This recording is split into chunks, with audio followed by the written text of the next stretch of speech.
ஐயா வணக்கங்க ஐயா. வணக்கம் வணக்கம். எப்படி இருக்கீங்க? நல்லா இருக்கு. சிறப்புங்கய்யா. கடந்த எபிசோட 4 ராசிகளுக்கு பார்த்துட்டோம். சரி. கோச்சார ரீதியா இருக்கக்கூடிய சுயசாரமா இருக்கக்கூடிய நட்சத்திரத்துக்கு வராங்க அவங்க. சனி, ராகு, குரு. ஸோ இவங்களாம் வரும்போது எந்த மாதிரி ஆளுமையெல்லாம் வரப்போகுது அப்படிங்கிறத பேசிக்கிட்டு இருக்கோம். உண்மையாலே இது எவ்வளோ பெரிய விஷயமா நீங்க நினைக்கிறீங்க ஐயா? அதாவது விதி என்பது நம்ம பிறந்த ஜாதகம். அதே மாதிரி கதி என்பது கோச்சாரம். மதி என்பது திசாபுத்தி. இப்போ இந்த 3 சேர்ந்து தான் சம்பவங்களை நிகழ்வுகளை நடத்துது. அதனால் நமக்கு என்ன கொடுப்பினை இருக்கோ, நம்ம என்ன வரம் வாங்கிட்டு வந்திருக்கிறோமோ, அது எப்போ நடக்கும்னு அடையாளம் காட்டுறதே கோச்சாரம். அதனால் இப்போ நீங்கள் கோச்சாரத்தில் வந்து நமக்கு ஒரு திசை நடந்துக்கிட்டு தானே இருக்கும். அந்த திசாநாதன் கோச்சாரத்தில் என்ன பண்ணுறாரோ அதுதான் கொடுப்பினை. நம்ம ஜாதகத்தில் என்ன வரம் வாங்கிட்டு வந்திருக்காரு, அந்த விதி கொடுப்பினையை செயல்படுத்தி கொடுக்கக்கூடிய சர்வ வல்லமை கோச்சாரத்துக்கு உண்டு. இப்போ ராஜயோக தசை நடக்குதுன்னா ராஜயோகமாக அவர் இருக்காரா அப்படிங்கிற. இப்போ திசை நல்லா இருக்கும், அவருக்கு விதி வந்து ரொம்ப நல்லா இருக்கும். ஆனால் கோச்சாரத்தில் அவர் வீக்காக இருப்பார், கொஞ்சம் நெகட்டிவான நட்சத்திரத்தில் போவார்.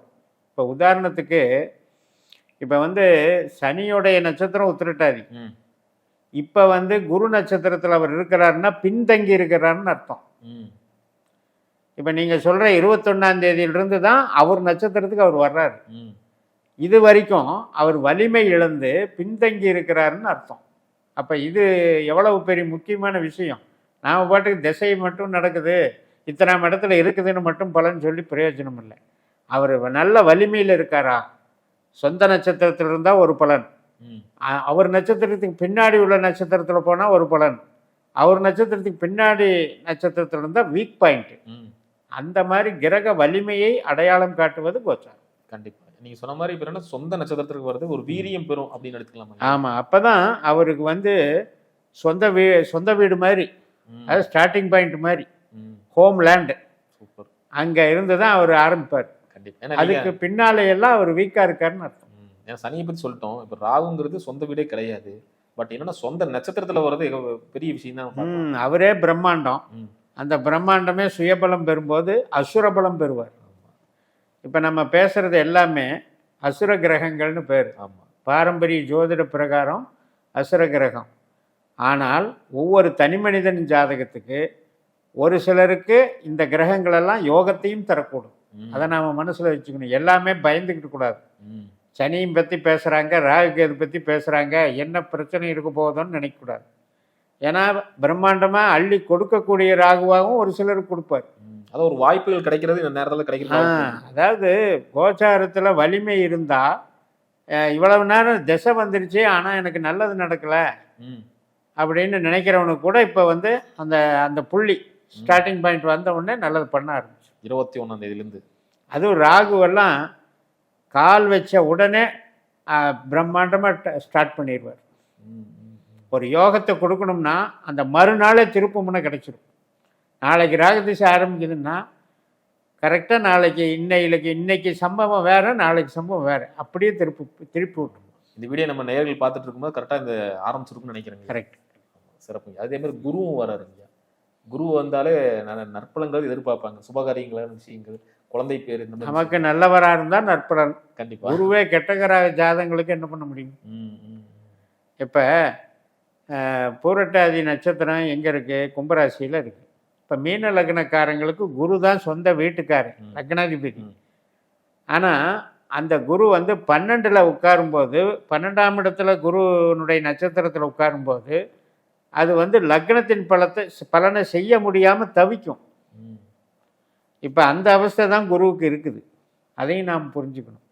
அப்புறம் ஒவ்வொரு ராசியை நம்ம பார்த்தோம். ஒரு உதாரணத்துக்கு சொன்னேன். கண்டிப்பாக ஐயா. இப்போ நம்ம பார்க்கக்கூடியது கன்னி ராசி. ஸோ கன்னி ராசிக்கு இந்த சனி பகவான், ராகு, அது இல்லாமல் குரு பகவான் இருக்காரு.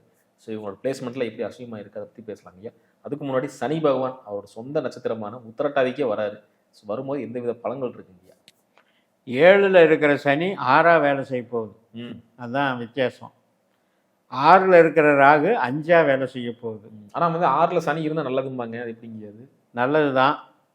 அதாவது வந்து பிரச்சனைகள்ல இருந்து விடுபடலாம் அப்படிங்கிறது. எப்படிப்பட்ட பிரச்சனைகள்னா, இப்போ பணப்பிரச்சனை, கடன் பிரச்சனை, இதுக்கு வந்து கொஞ்சம் சப்போர்ட்டுன்னு எடுத்துக்கலாம். ஆனால் அதே நேரத்தில் உறவுகள் சார்ந்த வகையில் நெகட்டிவ். 7ஆம் இடத்திலே கணவனுக்கு மனைவியாகவோ மனைவிக்கு கணவனாகவோ இருக்கக்கூடிய சனிதான் உத்திரட்டாதி. அவர் வந்து கும்பத்தின் பலனை தரப்போகிறார். அப்போ கும்பம் யார்? 6ஆம் வீடு. அப்போ 6ஆம் வீடு அப்படின்றது 7க்கு 12.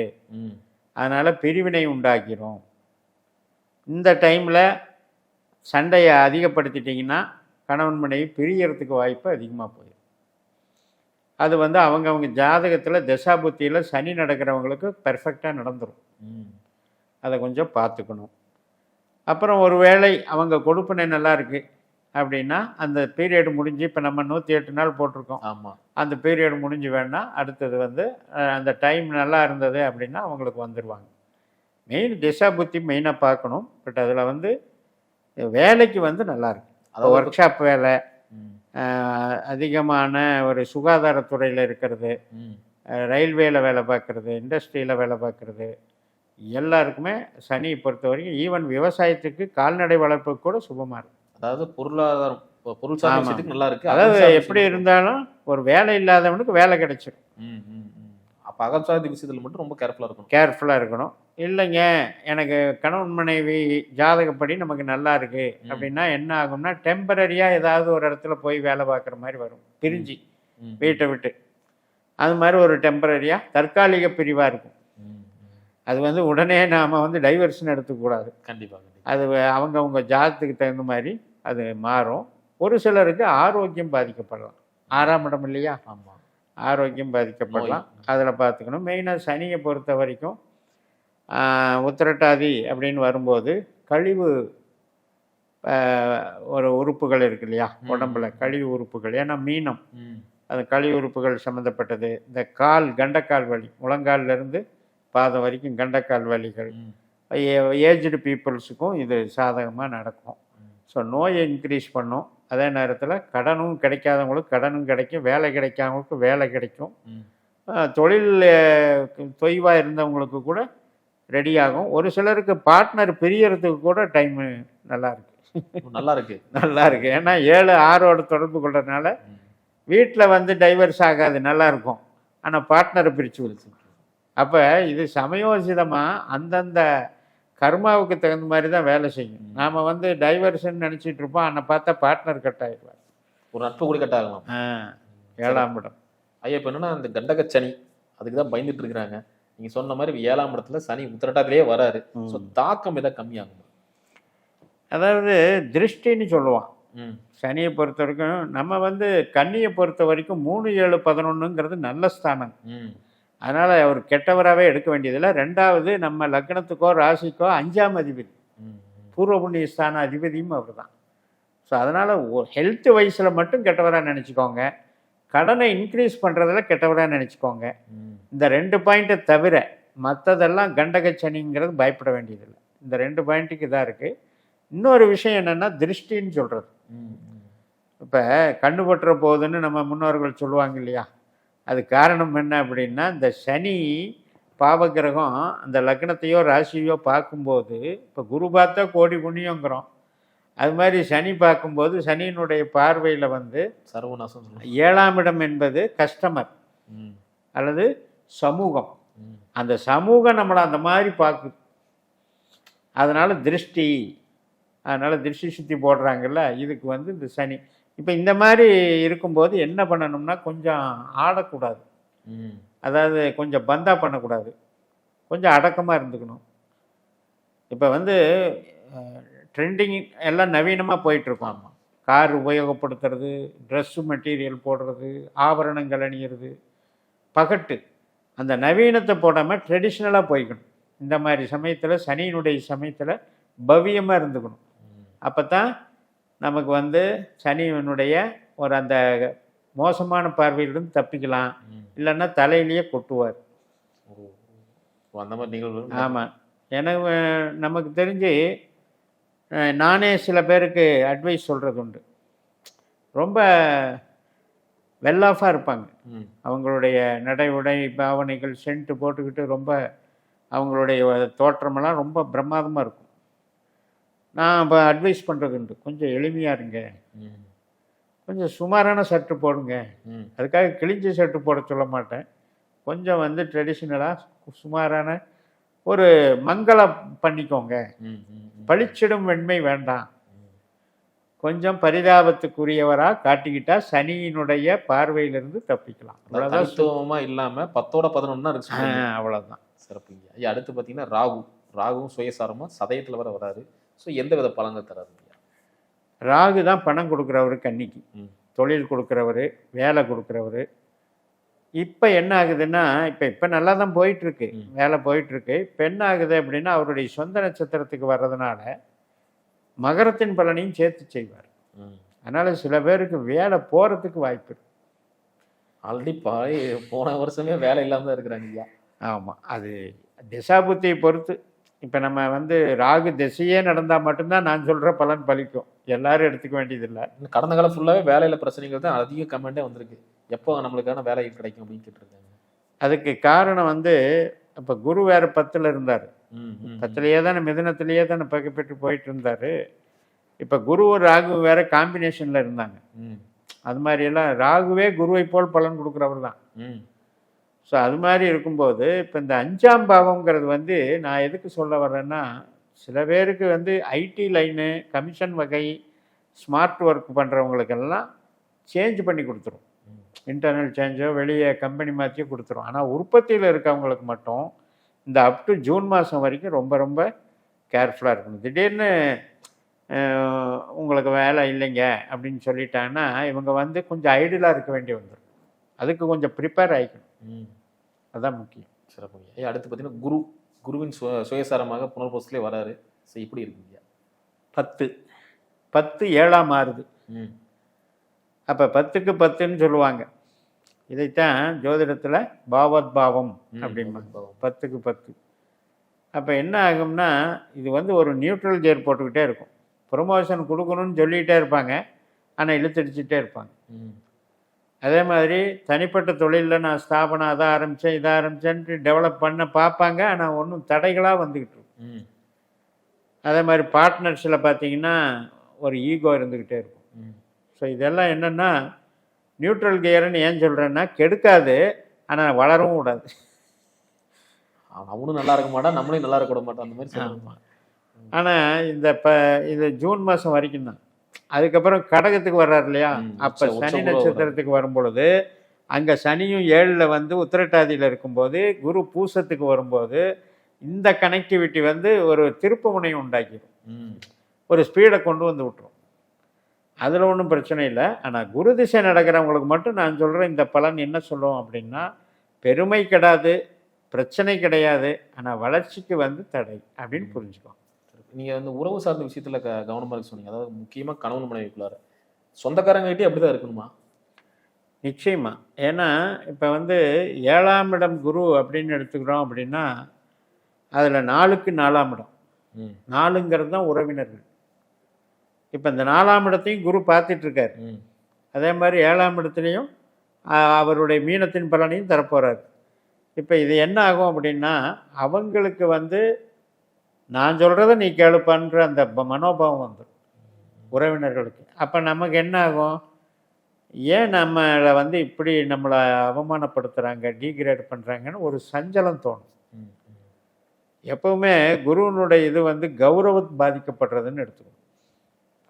உறவில் வேற என்ன நடக்க போகுது, ஒருத்தருக்கு ஒருத்தர் மரியாதை தானே. அதனால் இதுதான் நம்ம முன்னோர்கள் அந்த காலத்தில் கேந்திர ஆதிபத்திய தோஷம்னா 1 4 7 10. அப்போ அது ஒரு கணக்கு இருக்குது. நான் மேக்சிமம் குரு திசை நடக்காதவர்கள் இதை பற்றி கவலைப்பட வேண்டாம். சிறப்புங்க ஐயா. இப்போ தொழிலை பற்றி பேசிட்டு இருந்தோம். அந்த வேலையெல்லாம் இப்போ வேலை வந்து வெளிநாட்டில் இருக்குது, இல்லை வந்து வெளி மாநிலத்தில் இருக்குது அப்படின்னா போகலாமா? நிச்சயமாக போகலாம். ஆனால் குரு மட்டும் கொஞ்சம் மைனஸ்ஸு. ராகுவும் சனியும் நல்லது பண்ணுவாங்க. நிச்சயமாக வளர்ச்சி இருக்குமா? வளர்ச்சி இருக்கும், நிச்சயமாக வளர்ச்சி இருக்கும். கன்னி என்றாலே திரைக்கடல் ஓடுவார்கள், பல தேசம் போவார்கள், பல ஊர் சுற்றுவாங்க, காலில் சக்கரத்தை கட்டுறது தான் பாக்கி. கன்னி என்றாலே அது ஒரு ஸ்டாண்டர்டாக வச்சுக்கலாம். சொந்த ஊரில் பெருசாக சாதிக்கிறவர்கள் பூர்வ புண்ணியம் 9ஆம் இடம் வலுத்தவங்க மட்டும்தான். மற்றபடி 95% வந்து வெளியூர் தான் கன்னியை பொறுத்த வரைக்கும். வெளிநாடும் ஓகே தான். இப்போ வெளிநாடுங்கிறது சிம்மராசி. அதே மாதிரி 9ஆம் இடம் என்பது ரிஷபராசி. இப்போ அந்த ரிஷபராசிக்கு பாருங்க 2ல் குரு இருக்காரா, ம் அந்த ரிஷபராசிக்கு 10ல் நமக்கு சனியை கணக்கு வச்சுக்கோங்க, ராகுவையும் கணக்கு வச்சுக்கோங்க. அப்போ எல்லாமே பாசிட்டிவாக வரும்.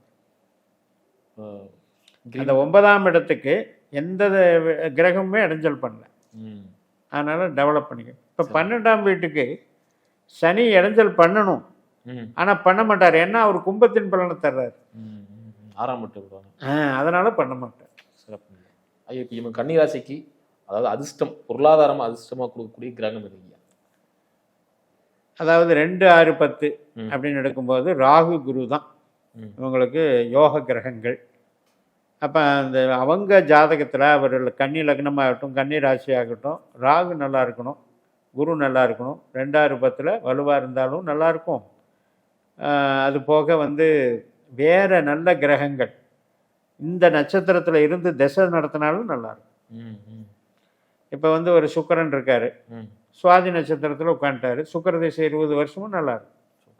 அப்படி எடுத்துக்கலாம். அதனால் நட்சத்திரம் கூட சொல்கிறேன், திருவாதிரை சுவாதி சதயம் ம் ராகுனுடைய 3 நாட்கள். அதே மாதிரி புனர்பூசம் விசாகம் பூரட்டாதி குருவனுடைய 3 நட்சத்திரங்கள். ஸோ இந்த 6 நட்சத்திரங்களை பயன்படுத்தலாம். ராகுவுக்கு வந்து பத்ரகாளி, குருவுக்கு வந்து தட்சிணாமூர்த்தி, திருச்செந்தூர் முருகன், குபேரன். ஸோ இதெல்லாம் ஆக்டிவேட். அதே மாதிரி இவங்களுக்கு கன்னிராசி நேயர்களுக்கு துரதிர்ஷ்டமாக தரக்கூடிய கிரகம் இல்லையா? சுக்கிரனே பிரச்சனை. ம் அதே மாதிரி கேது சுக்கிரன் இந்த 2 பேரும் மெயினாக கவனிச்சுக்கணும். ம். இந்த கேது என்ன பண்ணுவாருன்னா வீட்டில் வழியாக பிரச்சனை கொடுப்பாரு, சொந்த பந்தத்தின் வழியாக பிரச்சனை கொடுப்பாரு, தொழில் ரீதியாகவும் விரயங்களை கடன் வாங்க வச்சு ப்ராப்ளம் பண்ணுவார்.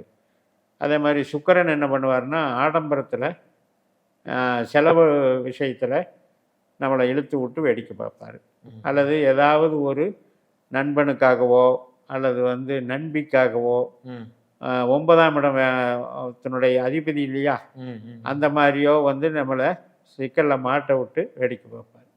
அதனால் பரணி பூரம் பூராடம் ஆகாது, அசுவனி மகம் மூலம் ஆகாது. இந்த நாட்களில் கூட நம்ம கவனமாக இருக்கலாம். ரொம்ப ரொம்ப கவனமாக இருக்கும். சிறப்புங்க. ரொம்ப அந்த குறியீடுகள்ல எல்லாம் கூட கவனமாக இருக்கணும். இப்போ பரணிக்கு உண்டானது நெல்லிக்காய். ஆ. அன்னைக்கு இவங்க பார்த்து நெல்லிக்காய் ஊறுகாய் சாப்பிட்ருப்பாங்க, அதுலேயே கூட பிரச்சனை வரும். ஓ. இப்படித்தான் மரம் பறவை இடம் இதெல்லாம் கொஞ்சம் உள்ள நம்ம சேர்த்துக்கணும். இதெல்லாம் வந்து இப்போ பரணி அப்படின்னா அடுப்புன்னு சொல்கிறோம், ம் கிச்சன்லேயே சண்டை வந்துடும் வடிவம். புரியுது புரியுது. ஸோ இப்படியெல்லாம் நிறையா ஃபாலோ பண்ணுறது முக்கியம். சிறப்புங்க. ரொம்ப அருமையாக சொன்னீங்க. மீண்டும் அடுத்த காலையில் அடுத்தடுத்த ராசிகளை பற்றி பார்க்கலாம். நன்றி. நன்றி.